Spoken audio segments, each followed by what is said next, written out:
2,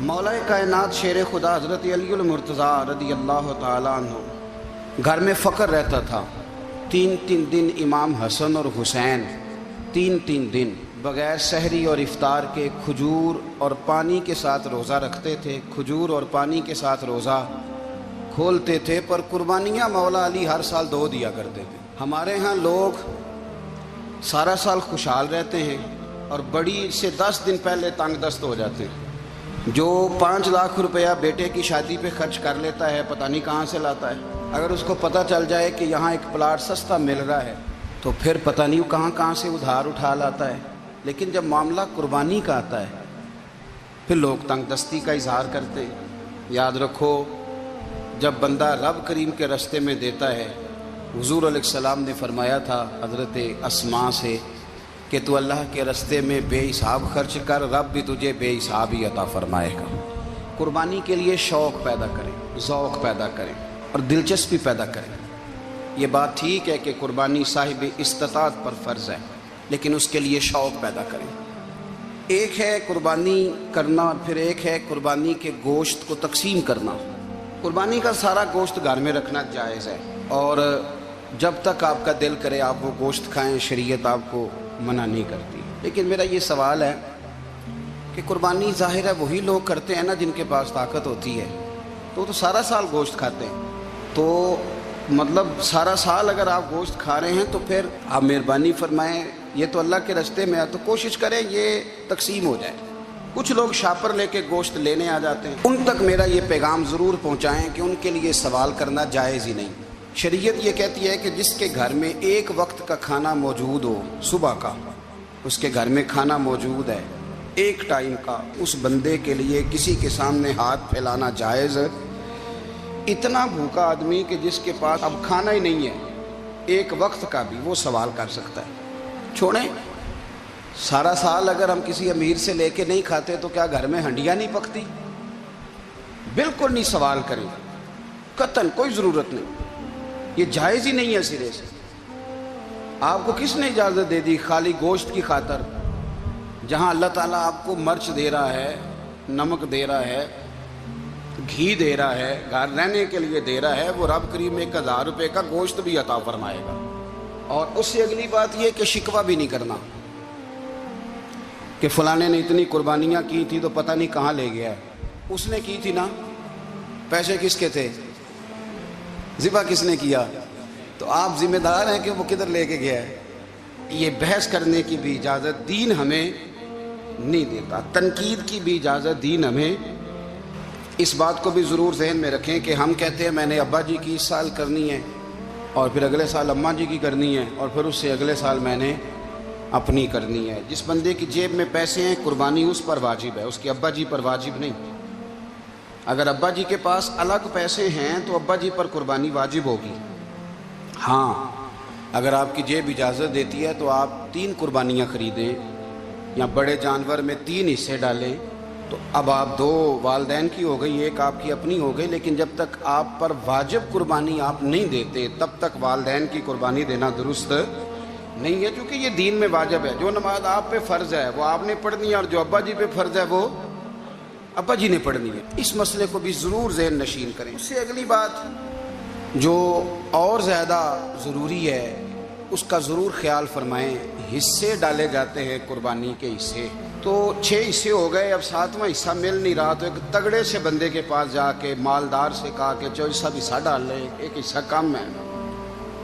چودھری صاحب کہنے لگے کہ میں نے تو پہلے بھی 4 بکرے لیے ہوئے ہیں، تو چلو اگر تم کہتے ہو تو چلو بڑا گوشت آ جائے گا، تکے ہی بنا لیں گے، چلو بڑا گوشت بھی 10 کلو آ جائے گا تو کباب کے لیے رکھ لیں گے، چلو رکھ لو حصہ. اب 6 بندوں کی نیت قربانی کی، 7ویں کی گوشت کی، اس کی نیت قربانی کی، پچھلے 6 کی بھی قربانی نہیں ہوگی، وہ بھی گئے کام سے.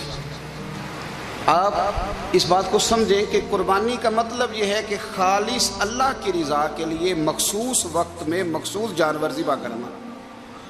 اس لیے یہ ضرور توجہ کریں اس بات پر کہ ہم